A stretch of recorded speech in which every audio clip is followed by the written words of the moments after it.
So on the main channel, I talked about Haiti, and I specifically talked about a Kenyan killdozer demolishing General Barbecue's headquarters. And if that sounds like nonsense to you, I'll give you a quick summary, although I do advise you watch that video because it was good fun to record. The Kenyan police, of which there are now 1,000 of in Haiti, were sent over to restore law and order because in 2021 their president was assassinated and it basically has been chaos.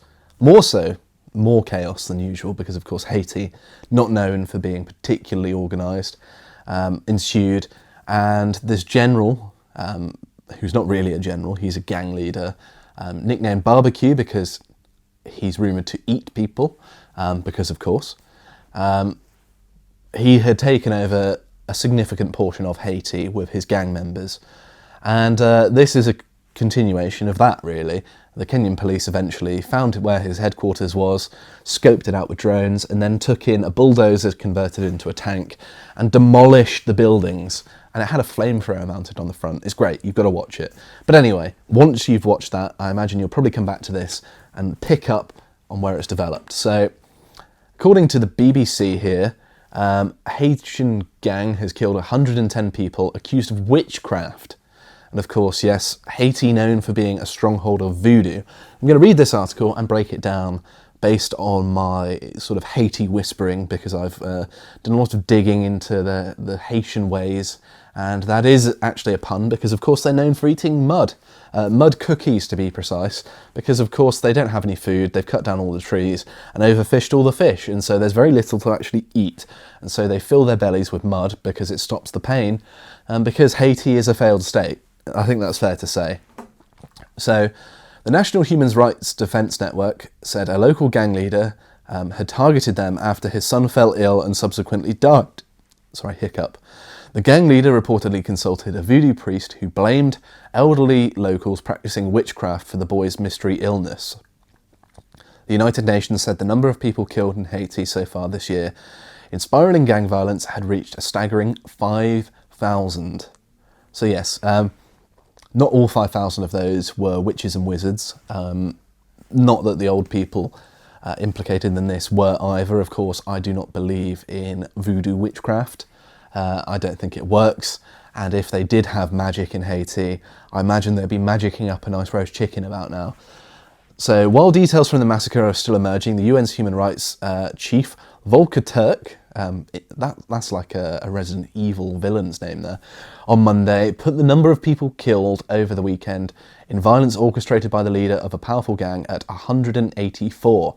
The killings happened in the Cité Soleil neighbourhood of the capital. According to reports, gang members seized scores of residents aged over 60 from their homes in some area and rounded them up and then shot or stabbed them to death with knives and machetes, which is just awful.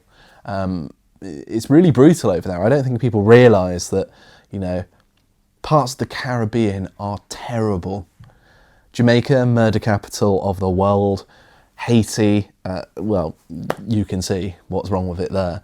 Residents reported seeing mutilated bodies being burnt in the streets. I don't know whether this was General Barbecue, but if it is, he's living up to his name. The estimated 60 were killed on Friday, while another 50 were rounded up and then murdered on Saturday after the gang leader's son died. They're repeating themselves. And while the group said the victims were all over 60, another rights group said some younger people who had tried to protect the elderly had also been killed, which, you know, well done to them for trying to protect the elderly, and it's a shame that they had to die. Local media said that the elderly people believed to be practitioners of voodoo had been singled out because they've repeated it for a third time. They're clearly appealing to their Haitian audience. It carries on to say, rights group said the man who had ordered the killings was Manuel Felix, also known as Mecano, so it wasn't actually General Barbecue. There are more gang leaders. He's known to control Wharf Jérémie, a strategic area in the port of the capital. According to Roman Lecoeur, Grand Mason, a Haiti expert at the Global Initiative Against Transnational Crime, that's a mouthful, the area is small but hard for security forces to penetrate. Of course, lots of these are ad hoc huts, very narrow, very dense. Also, lots of human waste flowing through the streets and lots of rubbish. So apparently lots of people had been prevented from leaving the wharf, and so the news of the killings was slow to spread. And the group forms part of the Vive Ansam Gang Alliance, which controls much of the Haitian capital. And it then goes on to detail what's going on in Haiti. But this is much of the stuff that I covered in my segment before. But it genuinely doesn't seem like anything can be done to improve Haiti. The problem with Haiti is how the Haitians behave. And I don't see any way of solving this. You know, they've got this belief in voodoo for whatever reason.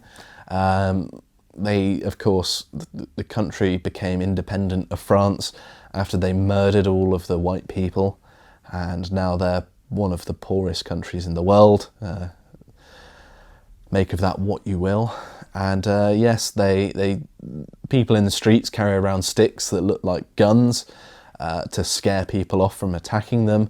Their roads, although the one in the thumbnail looks all right, normally are more potholed than even the ones in Britain, which kind of look like the surface of the moon a lot of the time. And yeah, they're struggling to eat. It's just a mess. And I think there are lots of lessons to be learnt about what goes on in Haiti.